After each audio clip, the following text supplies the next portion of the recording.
गांधी जी के एक तो बेटे थे हरिदास गांधी, उनका तो एक ही काम था गांधी जी को गालियां निकालनी। जब भी गांधी जी को आंदोलन करने वाले होते हो बाहर जाकर फर्जी है, मत जाना इसके आंदोलन में कोई भी। ये नेहरू जी पटेल पकड़ पकड़ लाते, चुप रहे, हमारी दुकानदारी क्यों बंद कर रहा है। ये डोकरे के पीछे तो लोग आते हैं, तो डोकरे की बेइज्जती कर देगा, लोग नहीं आएंगे, हमारी दुकानदारियां बंद हो जाएगी। पकड़ पकड़ के रखा करते, तेरे को पैसे टक्के देंगे, जो चाहिए वो चाहिए, चुपचाप अंदर जाके बैठ जा। हुआ क्या था कि हरिदास गांधी ने गांधी जी को कहा था कि मैं लंदन पढ़ने जाऊंगा, और गांधी जी ने मना कर दिया कि नहीं, विदेशी वस्तुओं का बहिष्कार, है ना, अंग्रेजों की दी हुई कोई भी चीज हम स्वीकार। उसने कहा अच्छा बाबूजी बैंगन खावा लोगों ने परहेज बतावे, मतलब खुद पूरी एजुकेशन कहां पे लेके आए, लंदन। हमारी बारी आई तो आप कह रहे हो कि हमें लंदन जाना नहीं चाहिए। अरे रुक जा, इतनी देर तालियां थोड़ी बजाते हैं। तो हमारी बारी आई तब आप लंदन नहीं जाने दे रहे हो, तो वो बेचारा बड़ा परेशान रहता था। वो तो गांधी जी ने असहयोग आंदोलन चलाया था ना, तो गांधी जी पूरे भारत की यात्रा कर रहे थे, तो जहां भी ट्रेन रुकती वहां पे लोग आते और आगे गांधी जी के नारे लगाते। तो गांधी जी 5 मिनट, जितनी बार 2 मिनट ट्रेन रुकी, 2 मिनट थोड़े बाहर आते अपने डिब्बे से, जनता नारे लगाती, गांधी जी जिंदाबाद, गांधी जिंदाबाद। तो एक बार किसी स्टेशन पे गाड़ी रुकी, लोग नारे लगा रहे गांधी जी जिंदाबाद, इतने बीच में से आवाज है कस्तूरबा गांधी जिंदाबाद, कस्तूरबा। लोगों ने लगा यार ये तो गांधी जी की पत्नी के नारे कौन लगाने लगा, वो साथ में थे गांधी जी, कस्तूरबा गांधी। तो वहां हरिदास गांधी थे, अर्थात वो अपनी माँ के नारे लगाए भाई। तो वह जब वो जनता चली गई तो ट्रेन थोड़ी ज्यादा रुकी, जनता चली गई तो हरिदास गांधी, उनकी मम्मी उनको अंदर बुला रहे थे। माँ का जीव बढ़ता ही है कि भाई हाँ ठीक है मेरा बेटा है, तो उनका अंदर रहता। तो अंदर जाके गांधी जी बैठ गए, गांधी की पत्नी बैठ गई, हरिदास गांधी सामने जाके बैठ गए। तो अपनी मम्मी के लिए संतरे लेके आए थे, तो अपनी मम्मी को संतरे दिए गए। मम्मी से बातचीत की, गांधी जी से कोई बातचीत नहीं की। तो जब चलने लगे तो गांधी जी ने पूछा कि मेरे लिए नहीं लेके आया कुछ भी। तो उन्होंने वापस अपनी मम्मी की तरफ देखा, इन संतरों में से इसको कुछ नहीं देने। बाकी जी छोड़ो, ये भी नहीं देने इस डोगरे को। तो गांधी जी वाले 4 थे, वो चारों तो गांधी जी कमा के दे नहीं रहे थे। गांधी जी कमा कौन दे रहे थे? बजाज जी ने खाली चेकबुक दे रखी थी, जहां जितने पैसे चाहिए वहां से निकाल लेना, उतने को उतने। फिर 5वें बेटे कौन होंगे? जमनालाल बजाज। फिर बजाज जी के भगवान जाने क्या जी में आई। एक दिन बजाज जी ने खुद नहीं कहा कि मैं गुलाम नंबर 4 हूं, क्या हूं, कह तो दिया। फिर लोगों ने पूछा बजाज जी बाकी 3 कौन है? तो बजाज जी ने कहा मरा दिया यार, ये तो मैंने सोचा ही नहीं था। मैंने तो यूं, मैंने कहा गांधी जी के बेटे तो 5वें हैं, तो 4 पे कुछ ना कुछ रख लेते हैं, तो मैंने कह दिया गुलाम नंबर 4। फिर बजाज जी ने कहा रुको तो मैं सोच के बताता हूँ। ये पहला गुलाम तो इंडिया, फिर दूसरा का दूसरा राजस्थान, फिर तीसरा का तीसरा हमारा जयपुर, फिर चौथा का चौथा तो मैं हूं ना। तो गुलाम नंबर क्या कहा जाता खुद को? 1 अगस्त 1920 को बाल गंगाधर तिलक की मृत्यु हो जाती है। कब मृत्यु हो जाती है? किसकी मृत्यु होती है? इंग्लैंड में। कहां पर मृत्यु हुई? इंग्लैंड। मुकदमा लड़ने के लिए इंग्लैंड गए हुए थे कोई, और वहां पर मृत्यु हो जाती है। बाल गंगाधर तिलक की मृत्यु कब होती है? कहां पे होती है? और भाई उनकी मृत्यु होती है, पूरा देश गमगीन, पूरा देश एकदम यूं दुखी पूरा। एक नेता बड़ा राजी, कमरा बंद करके डांस किया गांधी जी ने। गांधी जी राजीव है कि भाई तिलक जब तक जिंदा थे सबसे बड़े नेता कौन? तिलक। तिलक मर गए तो अब सबसे बड़े नेता कौन? पर गांधी जी ने एक प्रेस कॉन्फ्रेंस बुलाई, और प्रेस कॉन्फ्रेंस बुला के पत्रकार बिठाए, पत्रकारों के सामने कहा बोला नहीं जा रहा, आज तो जीव भर गया है मेरा। आज मां भारती का सच्चा सपूत, हमारे हिंद का वो लाल, हमसे बहुत दूर, कोसों दूर अनंत की यात्रा पर निकल चुका है। उस मेरे वरिष्ठतम सहयोगी, मेरे बड़े भाई बाल गंगाधर तिलक की मृत्यु पर मेरा हृदय अंदर से कलप रहा है। आज मैं खुद को जवाब नहीं दे पा रहा हूं कि आज मैं कितना कितना दुखी महसूस कर रहा हूं। पर भाइयों और बहनों, क्या तिलक के मरने से तिलक ने जो सपना देखा था वो सपना पूरा नहीं होगा? क्या तिलक के मरने से उन्होंने जिस भारत के निर्माण का स्वप्न देखा था, क्या वो स्वप्न अधूरा रह जाएगा? क्या तिलक ने 1905 में जो कहा था कि स्वराज मेरा जन्मसिद्ध अधिकार और मैं इसे लेकर रहूं, क्या वो स्वराज हमें प्राप्त नहीं होगा? नहीं मित्रों, मैं आपको भरोसा दिलाता हूं, यदि आप 1 साल तक मेरा साथ देंगे, कितने साल तक? केवल 1 साल तक मेरा साथ देंगे, मैं तिलक के स्वराज को भारत में लाकर दिखा दूंगा। और जब तक हम स्वराज नहीं लेकर आएंगे, हमारे उस पूज्य तिलक की आत्मा ऊपर बैठी बैठी कलपती रहेगी, सशक्ति रहेगी, तड़पती रहेगी। तिलक की आत्मा की शांति के लिए मैं आज आप सबको यह आश्वासन देता हूं कि हम एक आंदोलन शुरू करने जा रहे हैं जिसका नाम होगा असहयोग आंदोलन। क्या नाम होगा? ये नॉन कॉपरेशन मूवमेंट है। हम अंग्रेजों के साथ में किसी भी प्रकार का कोई भी कॉपरेशन नहीं करें। हम अंग्रेजों के साथ में पूरी तरीके से असहयोग करेंगे। हम वैसा ही करेंगे जैसा कभी तिलक ने कहा था कि हम विदेशी वस्तुओं का बहिष्कार करेंगे, स्वदेशी वस्तुओं का प्रयोग करेंगे। मैं आज से आप सबको कहना चाहता हूं, हम सरकार की किसी भी स्कूल में, कॉलेज में, फंक्शन में, कोर्ट में उनके करों को, किसी भी प्रकार के सब चीजों का हम बहिष्कार करते हैं। हम विदेशी वस्तुओं का भी बहिष्कार करते हैं। हम सरकार की सब चीजों का बहिष्कार कर देंगे। मैं आपको विश्वास दिलाता हूं कि 1 साल के भीतर भीतर ये अंग्रेजी सरकार घुटनों पे आ जाएगी। जब इसको आर्थिक हानि उठानी पड़ेगी, जब इनकी वस्तुओं का प्रयोग नहीं होगा, ये अंग्रेज हमारा देश छोड़ के भाग जाएंगे। हमारे देश में स्वराज आएगा, जिसका सपना कभी किसने देखा था? बाल गंगाधर। फिर गंजी ने थोड़ा पानी पिया, आंसू पहुंचे, आत्मा रो रही है मेरी। लेकिन इस सपने को साकार करने के लिए हमें धन की आवश्यकता पड़ेगी। बिना धन के आंदोलन नहीं किए जा सकते। और मैं आपके सामने एक फंड रेज कर रहा हूं, यहां पे एक फंड रख रहा हूं, यहां पे एक डिब्बा रख रहा हूं यहां पर। इसका नाम है तिलक स्वराज फंड। क्या नाम है इसका? आज में कितना चालू था, समझ आ रहा है आपके? तो मैं आपके सामने एक डिब्बा रख रहा हूं, इसका नाम क्या होगा? तिलक स्वराज। और तिलक के स्वराज को सिद्ध करने के लिए, तिलक के स्वराज के सपने को पूरा करने के लिए इस फंड में रुपए डालने पड़ेंगे। मैं नहीं कहूंगा आपको कितने रुपए डालने, 1 पैसे, 2 पैसे, 5 पैसे, 54, 58, 1 रुपए, जितना डालना चाहते हैं श्रद्धानुसार रुपए डालिए। जितने रुपए आप डालेंगे उतनी तिलक की आत्मा को स्वर्ग के अंदर शांति मिलेगी। और आप ये मत सोचना कि इसके अंदर रुपए की कमी पड़ जाएगी। भारत में रुपए वालों की कमी नहीं है। भाई जमनालाल बजाज अभी इसमें 1 लाख रुपए डालेंगे। बजाज बजाज का बाबू यार ऐसे थोड़ी करते हैं। 1 लाख डायरेक्ट बाबू उनका होल्ड बजाज। अभी मैंने कहा है स्वदेशी वस्तुओं का प्रयोग, विदेशी वस्तुओं का बहिष्कार। तो अंग्रेजों का सामान बिकेगा नहीं, स्वदेशी वस्तु बिकेगी। स्वदेशी पूरी तो ही तो बनाता है। 1 साल में 10 लाख की कमाई होगी, 10% भी नहीं दे सकता क्या? ओनर पक्का पक्का। ये रिश्ता क्या कहलाता है भाई साहब? आंदोलनों के पीछे गहरे राज हैं, गहरे। उस समय भारत में 2 पार्टियां हुआ करती, एक पार्टी कांग्रेस, एक पार्टी थी मुस्लिम लीग। कौन सी पार्टी थी? अच्छा, मुस्लिम लीग वालों को समाचार मिला कि बजाज जी ने कांग्रेस को कितने रुपए दे दिए? 1 लाख रुपए दे दिए। तो मुस्लिम लीग दूसरे दिन आई बजाज जी के पास और उन्होंने बजाज जी को आकर, बजाज जी हमने कौन सी मोरने के बाटे मारे, मतलब कांग्रेस को लाख लाख, हमें कुछ भी नहीं।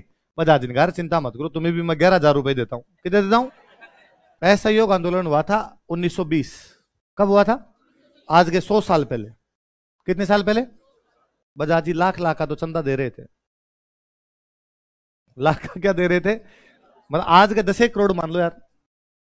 100 साल पहले 1 लाख की वैल्यू इतनी तो रही होगी भाई। मुझे याद आता है 1995 तक, 1995 तक गांव के अंदर लाख रुपए की बहुत वैल्यू थी, है ना। लखपति होना गांव के अंदर बहुत बड़ी बात हुआ करती थी। और मतलब यूं वैसे बातें करते लोग गांव के अंदर कि मान लड़की की शादी करनी है तो घर वाले इनका थे कि भाई रे लाख रुपया, लाख से कितने रुपए लग जाएंगे?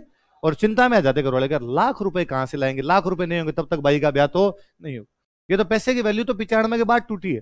क्या पैसे की वैल्यू नहीं बची? अब लाख रुपए तो आप हमारे मुंह पे लाके मारते हो पड़ा। भाई लाख तो फीस है ना आपकी। कितनी जमा कराई आपने? है 88। अच्छा, आपके आगे वाले बेच की 94 हो रखी है। आगे यार लाख हो ही गए, 5,000 ही तो कम पड़े, लाख हो गए। मतलब लाख तो लोग समझते नहीं है। मतलब आपने ये कह रखा है कि भाई 2 किस्तों में जमा करवा सकते हो आप। तो मतलब कई लोग आकर एक अभी अभी साथ हो, अरे बाद में करा देना, आपके पास ज्यादा है, काम में ले लो थोड़े दिन। नहीं नहीं नहीं, इतने ज्यादा है कि ले लो, तुम ले लो अब हमारे से। तो अब कोई लाख रुपए की वैल्यू बची नहीं। पहले कहते भाई लाख रुपए में लड़की की शादी हो जाती है। अब मुझे लगता है लाख में तो फ्रिज और कूलर ही नहीं आते, वही लेने पड़े, फ्रिज टीवी वगैरह लेने पड़े। तो लाख में तो ये नहीं आए, लाख लाख के तो यही आते होंगे। तो आजकल ये पैसे की वैल्यू कम हो गई। पहले पैसे की वैल्यू बहुत ज्यादा थी, पैसे की वैल्यू ज्यादा थी। तब भी बजाज जी ने कितने लाख रुपए का चंदा दिया था? और इस चीज से और नोटिस करो, पूंजीपति, उद्योगपति, पैसे वाले कभी किसी भी पार्टी को नाराज नहीं करते। दोनों को दिया है, कांग्रेस को भी चंदा दिया। और इसलिए अंबानी, अडानी जितने उद्योगपति है सबको चंदा देते हैं। बीजेपी को भी देते हैं, कांग्रेस को भी देते हैं। भाई लोग कहते हैं कि अंबानी के पास में पैसे बीजेपी का राज आने के बाद आ गए। क्यों? कांग्रेस के राज में पेट्रोल पंप पे तेल बढ़ता था क्या? तभी तो इनके पास पैसे थे ना। मुझे याद है 2004 में अटल बिहारी वाजपेयी की गवर्नमेंट थी और बीजेपी गवर्नमेंट को लगता था हम रिपीट करेंगे, वापस आ जाएंगे। इंडिया साइनिंग के नारे के साथ चुनाव लड़ा और चुनाव में हार गए। हारे तो दोपहर के रिजल्ट तक ये नहीं पता चल रहा था कि यार बीजेपी की सरकार आएगी, कांग्रेस की आएगी। सीटें बराबर बराबर बराबर बराबर सी चले एकदम। एक पार्टी की सीटें अचानक बढ़ गई, समाजवादी पार्टी। किसकी सीटें बढ़ गई? 32 सीटें ले गए यूपी के अंदर। 32 से 38 सीटें ले गए। तो यह था कि अब सरकार उसी की बनेगी जिसको सपोर्ट कौन करेंगे? समाजवादी पार्टी वाले। ये सेम अंबानी पैसे का भरा हुआ बॉक्स लेके दिल्ली बैठ गए थे कि मुलायम सिंह यादव को पीएम बना दो, जितने पैसे चाहिए उतने ले लो। जो पार्टी मुलायम सिंह जी को पीएम बना देगी उसको पैसे दे देंगे। अंबानी दिल्ली बैठते पैसे का ट्रक लेके, पूरा ट्रंक बॉक्स भरा हुआ कि नहीं आप तो इनको सीएम बनाओ। वो तो हुआ ये कि कांग्रेस की सीटें शाम तक जा जाते और बढ़ गई और कांग्रेस 180 क्रॉस कर गई, 200 के आसपास, 167-68, हाँ 180 के आसपास पहुंची थी। और उधर कम्युनिस्टों की सीटें अच्छी खासी आ गई बंगाल में, और कम्युनिस्टों की सीटें जैसे एक कांग्रेस और कम्युनिस्ट गवर्नमेंट बना गए, मुलायम सिंह जी को नंबर ही नहीं आया। मुलायम सिंह जी का नंबर आया तो मुकेश अंबानी वापस आ गए, नहीं तो उनको भी सपोर्ट कर रहे थे। ये सहारा वाला जो जेल के अंदर है, सुब्रतो राय, सुब्रतो राय तो यार चढ़ाई तब था जब समाजवादी पार्टी गवर्नमेंट थी। समाजवादी पार्टी से एमपी था। विजय माल्या बीजेपी से एमपी था। सबसे बड़ा तो अरविंद केजरीवाल कि भाई ईमानदार है, गरीब है, उसको लेंगे उसको लेंगे। राज्यसभा की 3 सीटें थी दिल्ली में, राज्यसभा की दिल्ली में 3 सीटें थी, तो कुमार विश्वास को लगता था मैं तो पक्का हूं, मैं नहीं जाऊंगा तो कौन जाएगा, मैं तो अरविंद भाई का लेफ्ट हैंड हूं और मैं तो जाऊंगा इसके अंदर। राइट हैंड लेफ्ट हैंड सारे ये बने हुए थे, तीनों सेठ भेजे तीनों, क्योंकि अरविंद केजरीवाल समझदार है, बहुत समझदार है। वो जानता है कि चुनाव लड़ने के लिए पैसे चाहिए, कविता नहीं। और पैसे सेठ देंगे भाई साहब, बिना सेठ होंगे तो सुशील गुप्ता नो तीनों को, गुप्ता जी अग्रवाल जिन सारे के सारे वो भेजे कि आप जाओ अपने राज्यसभा के अंदर। तो उद्योगपति कभी किसी पार्टी को नाराज नहीं करते, और ये पार्टियां सारी उद्योगपतियों के चंदों से चलती है। इसलिए भले कांग्रेस वाले अंबानी अडानी को कितनी गालियां निकाले बाहर, राजस्थान छत्तीसगढ़ 2 जगह कांग्रेस की गवर्नमेंट है, दोनों जगह सबसे अधिक ठेके अडानी के पास है। किसके पास है? बस औकात अनुसार रुपए देते हैं। अभी बीजेपी की औकात ज्यादा, तो बीजेपी को ज्यादा देते हैं, कांग्रेस को कम देते हैं। पहले कांग्रेस की औकात ज्यादा थी तो कांग्रेस को ज्यादा मिलते थे, बीजेपी को कम मिलते। ये देख लो, कांग्रेस की औकात ज्यादा तो लाख, मुस्लिम लीग छोटी पार्टी 11,000। बस सिंपल सीधी बात। आई बात समझ? चलो और सुनो, देखो दक्षिणी अफ्रीका में अंग्रेजों का राज था। कहां पर अंग्रेजों का राज है? कहां पे? दक्षिणी अफ्रीका में। किसका राज है? अच्छा मुझे एक चीज बताओ, देखे कहां के लोगों को डच कहते हैं? डच, डच कहां के लोग कहलाते हैं? हॉलैंड, हॉलैंड या नीदरलैंड के जो लोग होते हैं उनको क्या कहते हैं? हॉलैंड या नीदरलैंड के लोग क्या कहलाते हैं? डच। तो हॉलैंड या एक ही मतलब, मैं हॉलैंड बोल रहा हूं उसको। हॉलैंड के कुछ लोग अफ्रीका में रहते। कहां पे रहते? डच, डच किसान थे। हॉलैंड के लोगों को क्या कहते हैं? डच। खेती करते तो क्या हो गए? किसान। कुछ डच किसान कहां पे रहा करते? अफ्रीका। अफ्रीका में जो डच किसान रहते उनकी जाति क्या थी? दक्षिणी अफ्रीका में रहते। अफ्रीका में राज किसका है? अंग्रेजों। किसका राज है? अंग्रेजों ने कहा कि भाई सबकी एजुकेशन अंग्रेजी में होगी, सबकी एजुकेशन किस में होगी? अंग्रेजी। तो डचों ने विरोध किया है, ये डच किसान कहते कैसे हो गया, हमें डच आती है, हमारी लैंग्वेज के अंदर पढ़ाओ, हम किसी दूसरी लैंग्वेज के अंदर पढ़ेंगे नहीं। तो डच किसानों ने विद्रोह कर दिया। डच किसानों की जाति क्या थी? तो बोर ने वहां पर विद्रोह कर दिया। किसके खिलाफ? किसने विद्रोह किया? डच किसान। डच किसान कौन थे? कहां पे विद्रोह कर रहे हैं? साउथ अफ्रीका में। गांधी जी उन दिनों साउथ अफ्रीका थे। गांधी जी ने साथ दिया अंग्रेजों का। किसका साथ दिया? इसलिए अंग्रेजों ने गांधी जी को मेडल दिया, बोर मेडल। कौन सा मेडल दिया? साउथ अफ्रीका में एक ट्राइब है, एक जनजाति है, उस जनजाति का नाम है जुल्लू। क्या नाम जनजाति का? इन जुल्लुओं ने अंग्रेजों के खिलाफ विद्रोह किया। जुल्लुओं ने अंग्रेजों के खिलाफ विद्रोह किया तो गांधी जी ने वापस किसका साथ दिया? अंग्रेजों का। इसलिए कौन सा मेडल मिला? तो गांधी जी को अफ्रीका में 2 मेडल मिले। कौन कौन से? बोर कौन थे? डच किसान। कहां पे विद्रोह कर रहे हैं? किसके खिलाफ? गांधी जी किसका साथ दे रहे हैं? जुल्लू क्या है? एक जनजाति है। कहां की? ये विद्रोह किसके खिलाफ कर रही है? गांधी जी किसका साथ दे रहे हैं? गांधी जी इंडिया आ गए, फर्स्ट वर्ल्ड वॉर चल रहा है, गांधी जी ने अपने युवाओं को कहा कि सेना के अंदर शामिल होगी, किसकी सहायता करो? अंग्रेजों ने एक और मेडल दिया। तो गांधी जी के पास अंग्रेजों के 3 मेडल थे। कौन कौन से? बोर, जुल्लू और केसरे इन। और गांधी जी वो जब प्रेस कॉन्फ्रेंस में बोल रहे थे, गांधी जी ने कहा, और तिलक कह के गए थे कि हमें इस अंग्रेजी सरकार की एक भी उपाधि स्वीकार नहीं करनी है, और मेरे पास इस अंग्रेजी सरकार की 3 उपाधियां, बोर, जुल्लू और केसरे हिंद, 3 मेडल दिए हुए, और मुझे शर्म आती है कि इस हत्यारी सरकार ने मुझे मेडल दिए हैं। जलियांवाला बाग में हमारे निहत्थे आंदोलनकारियों पर गोलियां चलाने हुए सरकार के 3 मेडल मैं इनके मुंह पे मारता हूं, मैं इनके मुंह पे फेंकता हूं 3 मेडल। मुझे अंग्रेजी सरकार के भी मेडल नहीं चाहिए। और आप ये मत सोचना कि केवल मैं मेडल दे रहा हूं, भाई जमनालाल बजाज अपनी राय बहादुर की उपाधि लौटा रहे हैं। भाई ने कहा एक उपाधि है बापू, ये तो पड़ी रहने